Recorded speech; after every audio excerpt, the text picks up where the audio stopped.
और जब 1895 में जापान और चाइना के बीच वॉर हुआ तो चाइना इस वॉर को हार गया और हार के बदले में जापान को उसने ताइवान दे दिया।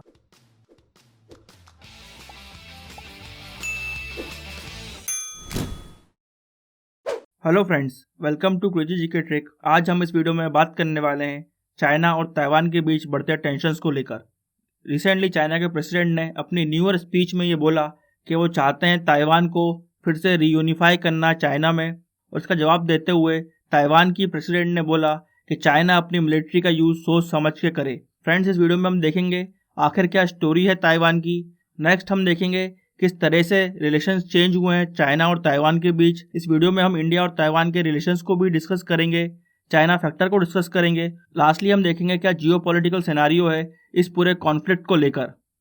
आइए फ्रेंड्स, सबसे पहले हम समझते हैं क्या स्टोरी है ताइवान की। फ्रेंड्स, 1895 से पहले ताइवान चाइना की क्विंग डायनेस्टी का पार्ट था, और जब 1895 में जापान और चाइना के बीच वॉर हुआ तो चाइना इस वॉर को हार गया और हार के बदले में जापान को उसने ताइवान दे दिया। इस तरीके से 1895 के बाद ताइवान जापान के पास आ गया, मगर जापान खुद वर्ल्ड वॉर 2 में हार जाता है और ताइवान को फिर वापस कर दिया जाता है चाइना को। तो इस तरीके से ताइवान वापस चाइना के पास आ जाता है। नेक्स्ट हम देखते हैं फिर किस तरह से ताइवान अलग हुआ चाइना से। फ्रेंड, चाइना में वर्ल्ड वॉर 2 के टाइम सिविल वॉर चल रहा था। ये सिविल वॉर चाइना की कम्युनिस्ट पार्टी जिसके लीडर थे माओ जेडोंग और चाइना की नेशनलिस्ट पार्टी क्यूमिंगतांग जिसके लीडर थे चिंग काई शेक, इन दोनों के बीच चल रहा था। और इस सिविल वॉर में कम्युनिस्ट पार्टी ऑफ चाइना जीत जाती है। हार के बाद क्यूमिंगतांग अपने 12 लाख सपोर्टर्स के साथ ताइवान चले जाते हैं और वहां से वो रूल करना चालू करते हैं। तो यहाँ पर ताइवान को बोला गया रिपब्लिक ऑफ चाइना और मेनलैंड चाइना को बोला गया People's Republic of China. People's Republic of China में कम्युनिस्ट पार्टी रूल करती है और ताइवान यानी कि रिपब्लिक ऑफ चाइना में क्यूमिंगतांग ने रूल करना चालू किया। तो इस तरह से चाइना और ताइवान पर अलग अलग गवर्नमेंट्स ने रूल करना चालू किया। नेक्स्ट हम डिस्कस करते हैं चाइना और ताइवान के रिलेशंस को। इन रिलेशंस को हम 3 टाइम पीरियड में डिवाइड कर सकते हैं, फ्रॉम 1950 टू 1970, फ्रॉम 1970 टू 2000 और फ्रॉम 2000 से लेके अभी तक। इन तीनों को हम बहुत डिटेल में डिस्कस करेंगे। सबसे पहले हम देखते हैं फ्रॉम 1950 टू 1970 के बीच कैसे रिलेशंस रहे चाइना और ताइवान के बीच।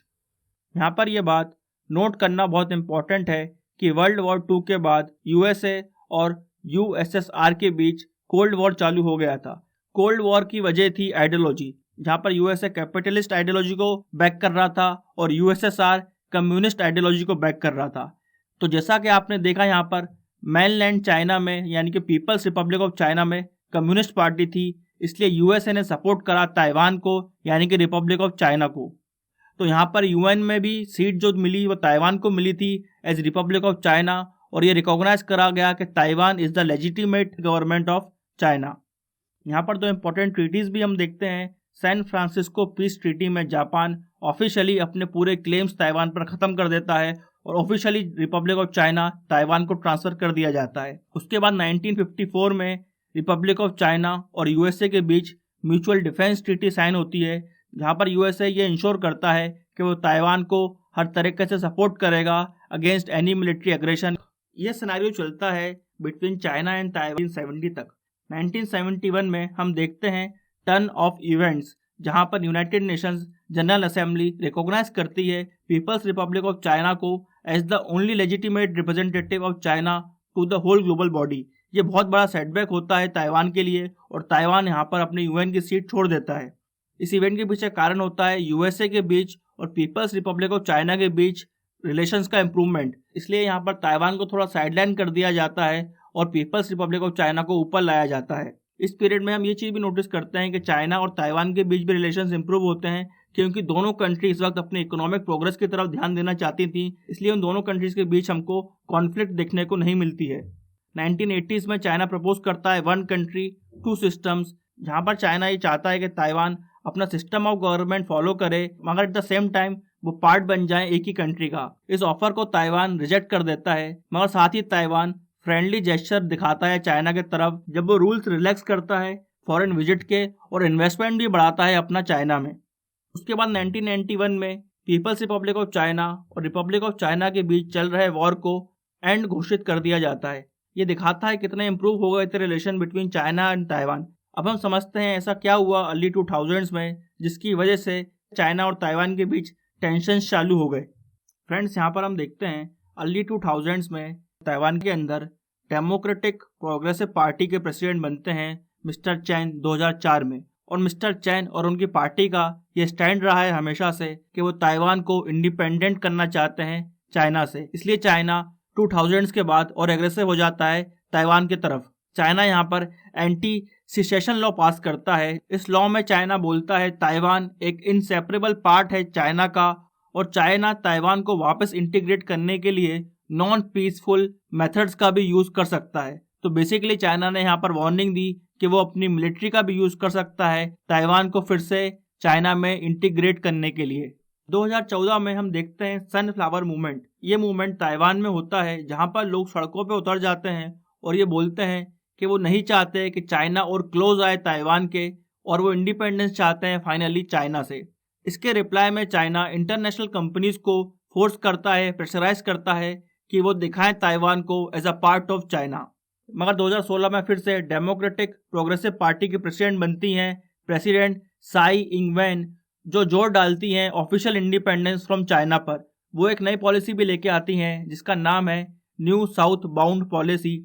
इस पॉलिसी के तहत ताइवान साउथ एशियन कंट्रीज के साथ फ्रेंडली और क्लोज रिलेशन चाहता है और यहाँ पर इंडिया भी बहुत क्रूशल पार्ट है न्यू साउथ बाउंड पॉलिसी का।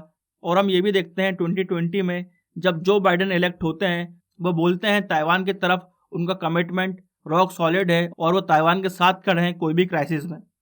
फ्रेंड्स, यहाँ पर हमने देखा किस तरीके से उतार चढ़ाव आए बिटवीन चाइना एंड ताइवान के रिलेशंस में। नेक्स्ट हम डिस्कस करते हैं इंडिया और ताइवान के रिलेशंस को जो रिसेंट में काफ़ी इंप्रूव हो रहे हैं। फ्रेंड्स, सबसे पहले तो मैं आपको ये बता दूं कि इंडिया और ताइवान के बीच फॉर्मल डिप्लोमेटिक रिलेशंस नहीं है, मगर अनऑफिशियली इंडिया और ताइवान काफ़ी क्लोज हैं।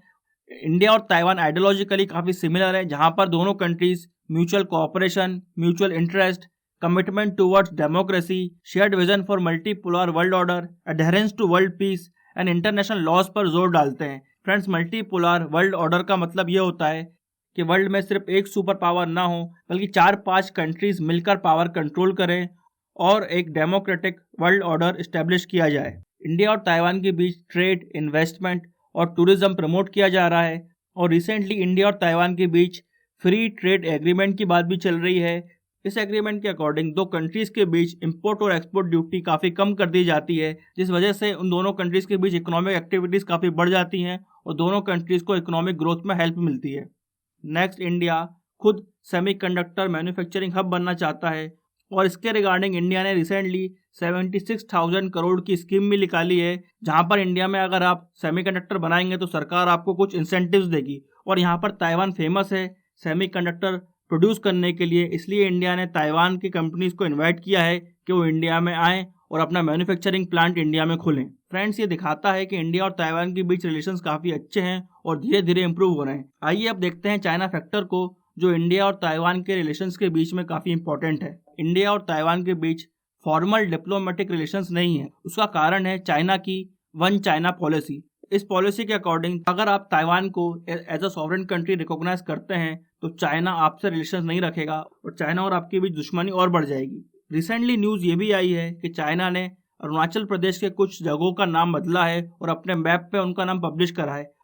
ये दिखाता है किस तरीके से चाइना एग्रेसिवली अपनी एक्सपेंशनिस्ट पॉलिसी को फॉलो कर रहा है, जहां पर वो अरुणाचल प्रदेश को साउथ तिब्बत का पार्ट बोलता है, ताइवान को अपना इंटीग्रल पार्ट बोलता है और साउथ चाइना सी में भी बहुत सारे आइलैंड्स पर क्लेम करता है। इसलिए यहाँ पर इम्पोर्टेंट है कि हम समझें चाइना और इंडिया के बीच रिलेशंस किस तरह से आगे बढ़ सकते हैं। यहाँ पर हम डिस्कस करते हैं कि संथानातम की 3CI थ्योरी। फ्रेंड्स, इस थ्योरी के हिसाब से स्टार्टिंग में इंडिया और चाइना कोऑपरेट करेंगी क्योंकि दोनों कंट्री ग्रो करना चाहती हैं, दोनों कंट्री अपनी इकोनॉमी को स्टेबल करना चाहती हैं, दोनों कंट्रीज डेवलपिंग से डेवलप्ड बनना चाहती हैं, इसलिए वो कोऑपरेट करेंगी। नेक्स्ट हमको देखने को मिलेगा इंडिया और चाइना के बीच कंपटीशन। दोनों कंट्रीज मार्केट के लिए और अपनी अपनी इकोनॉमी को और आगे बढ़ाने के लिए आपस में कम्पीट करेंगी। Last stage according to this theory है कॉन्फ्लिक्ट की, जहां पर दोनों कंट्रीज अपने इंटरेस्ट बचाने के लिए एक दूसरे से लड़ाई भी कर सकती हैं। फ्रेंड्स, कहीं ना कहीं हम इस थ्योरी को मटेरियलाइज होते हुए देख रहे हैं, जहां पर एक तरफ चाइना इंडिया का लार्जेस्ट ट्रेडिंग पार्टनर है, दूसरी तरफ चाइना इंडिया से वर्ल्ड स्टेज पर कम्पीट भी कर रहा है, और तीसरे फ्रंट पर हम कॉन्फ्लिक्ट भी देख रहे हैं इंडिया और चाइना के बीच रिसेंट टाइम्स में, जैसा कि हमने डोकलाम में देखा और गलवान वैली में देखा। फ्रेंड्स, ये तो बात हुई चाइना फैक्टर की, मगर अब हम डिस्कस करते हैं रिसेंट जियोपॉलिटिकल सिनेरियो। यहाँ पर चाइना के प्रेसिडेंट ने बोला कि वो चाहते हैं complete unification of the Motherland, यानी कि वो चाइना को और ताइवान को यूनाइट करना चाहते हैं।